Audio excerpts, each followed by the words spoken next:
Hace un año subí la parte 2 del Cartel de Medellín, una saga a la cual no pensé que tuviera tanto éxito, por lo que me vi obligado a seguir con estos vídeos. Buen día, creo que no necesito presentarme. Como ven, les traigo la parte 3 del Cartel de Medellín, saga que pareciese que olvide, pero no es del todo así, ya que estaba con otros proyectos pendientes. En este vídeo les presentaré primero a algunos socios que no nombré antes. Mario Henao Vallejo, este hombre es el hermano de la esposa de Escobar, o sea el cuñado. Era llamado con el sobrenombre de Paco. Era quien con su primo controlaba todos los negocios de Pablo en el Magdalena Medio. Murió en un operativo realizado el 23 de noviembre de 1989 en la finca El Oro del municipio de Puerto Triunfo, cuando se pretendía capturar a Escobar y los hermanos Ulloa. Portaba una cédula falsa con el nombre de José Francisco Posada. Esto fue una gran pérdida para Escobar como socio y familiar, por lo que después de la muerte de este, Escobar decidió poner recompensas a quien mate policías en Medellín. George Hahn fue el único norteamericano considerado como socio en el cartel, no se le puso un alias conocido, quizás solo le decían gringo o algo así. Empezó su vida de traficante importando marihuana desde México en el año de 1968, pero poco después fue encarcelado en Chicago tras ser delatado por un compañero. En prisión, como ya se había dicho, conoció a Carlos Leder, con quien se asoció en el negocio de cocaína. En 1973, tras salir de prisión, empezaron utilizando las Bahamas como punto de reabastecimiento de los aviones, y sobornaban personas que los veían. Gracias a Leder conoció a Pablo Escobar, con quien entabla amistad y negocios. Acabó siendo el responsable de más del 85% del consumo de cocaína en el sur de Estados Unidos en la década de los 80. Tiempo después rompió relación con Carlos, pero aún mantuvo la suya con Pablo. Fue detenido en Massachusetts en 1987 con una gran cantidad de cocaína. Más tarde consiguió la libertad, pero nuevamente es detenido por tráfico de estupefacientes, pero esta vez declara en contra de Carlos Leder, siendo como una especie de venganzal. Gracias a esto logra salir libre. Pero para mala suerte suya fue apresado en México en 1994 con 796 kilogramos de cocaína. Fue sentenciado a 30 años de prisión. En 2001 se filmó la película Blow, en donde Johnny Depp lo interpreta a él. Finalmente salió libre el 2 de junio de 2014 a los 72 años. Ahora me enfocaré en hablar de los jefes de sicarios y jefes de seguridad más importantes dentro del cartel.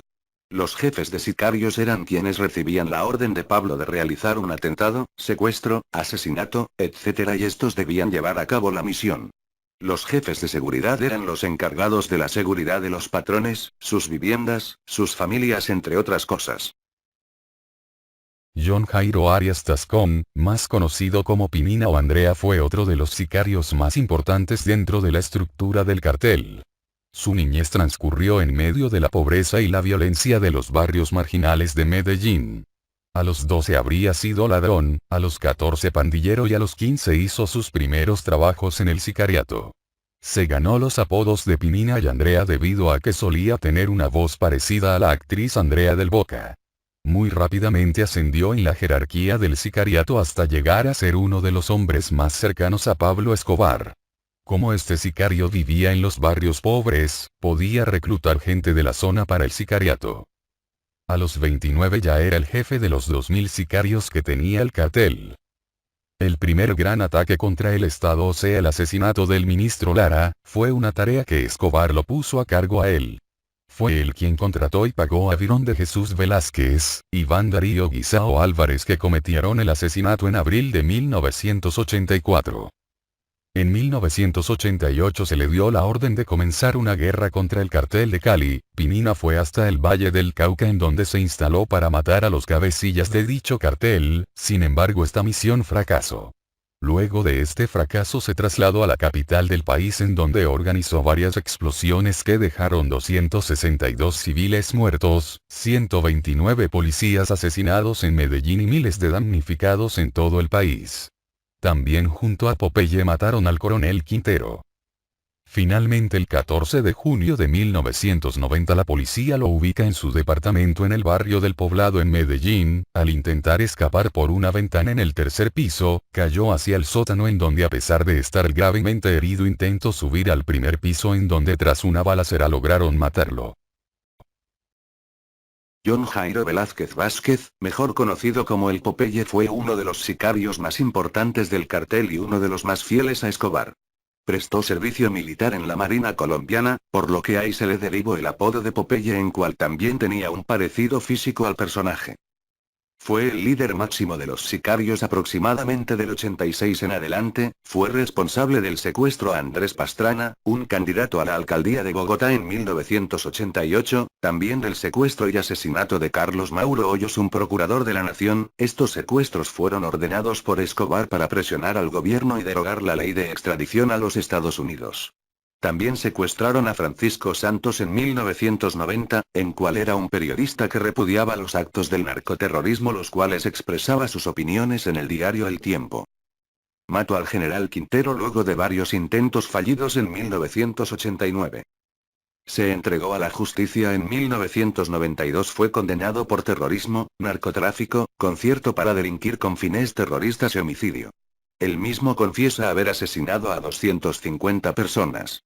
Quedó en libertad el 26 de agosto de 2014.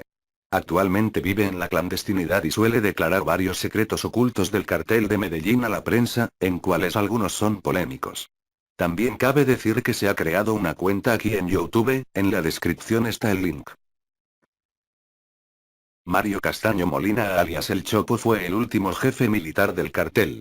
Castaño servía de enlace entre Escobar y el ala militar y financiera de la organización. Para Escobar el Chopo era el hombre más leal y guerrero del cartel. Este sicario habría coordinado distintos ataques para asesinar a varios policías de Medellín. Dirigió una ofensiva terrorista entre fines de 1992 y principios de 1993, que dejó unos 200 muertos en varias ciudades.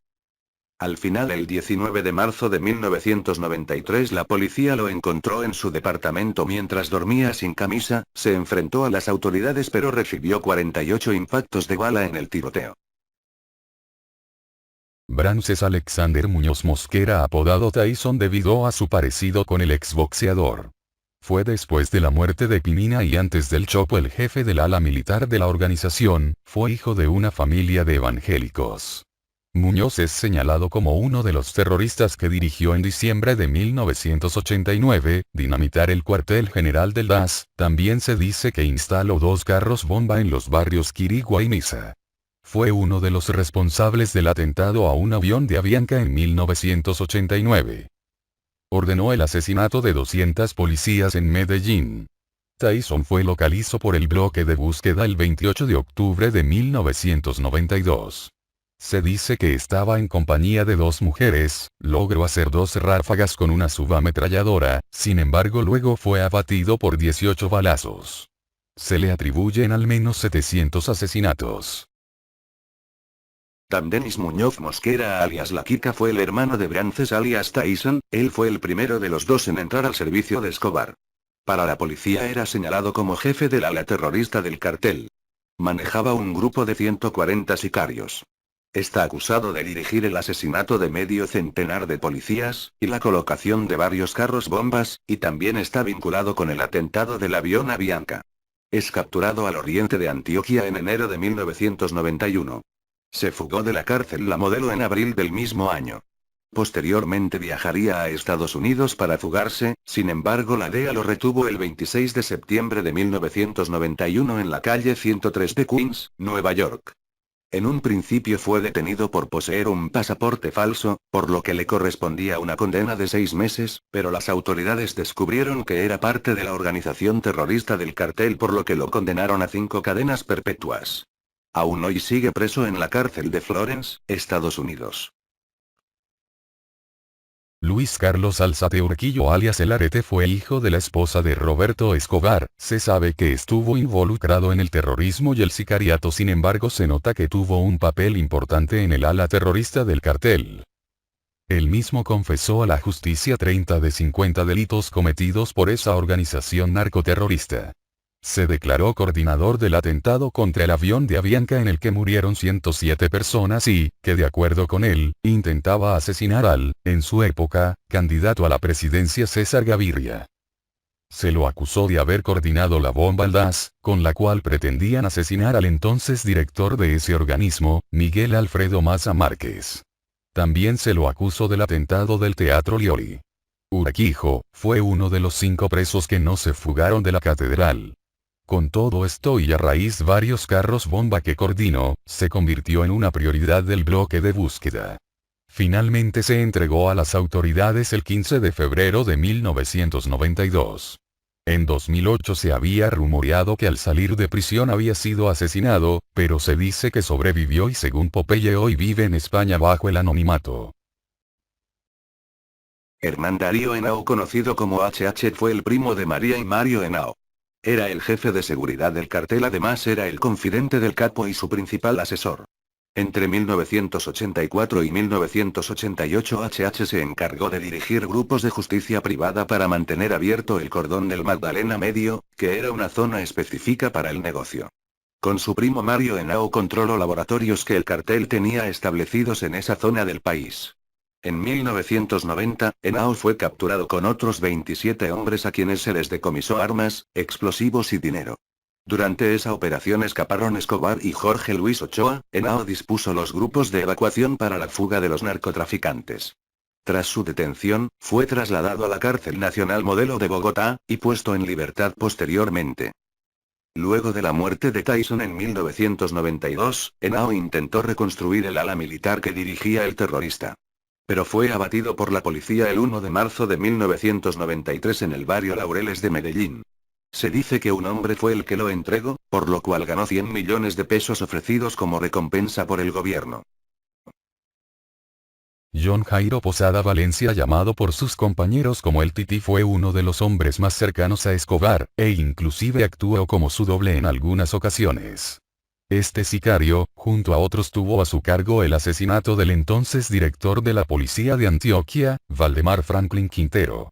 También es responsable de un exterminio entre noviembre y diciembre de 1992 que dejó 70 policías y 9 civiles muertos en Medellín. Igualmente participó en el crimen del comandante Fernando Posada Hoyos, en 1992. El 30 de diciembre de ese año había sido capturado, luego fue enviado al pabellón de máxima seguridad de La Picota, en Bogotá. Fue asesinado el 5 de noviembre de 1997 en la prisión mencionada anteriormente. Juan Ospina Álvarez alias El Enchufe fue otro subjefe de sicarios del cartel, uno de los responsables de la activación de carros bomba en Medellín. A Enchufe la policía lo señaló como el autor material del asesinato del periodista Jorge Enrique Pulido, crimen que se acusa como autor intelectual a Pablo Escobar. Vinculado también al secuestro del candidato a la alcaldía de Bogotá, Andrés Pastrana. Los voceros oficiales señalaron que Enchufe participó activamente en el atentado que a finales de 1992 le costó la vida al jefe de inteligencia de la Dirección de Policía Judicial, el capitán Fernando Hoyos. Murió el 12 de enero de 1993 en un operativo del bloque de búsqueda. Johnny Rivera Acosta alias El Palomo era un hombre que tenía confianza personal con Escobar.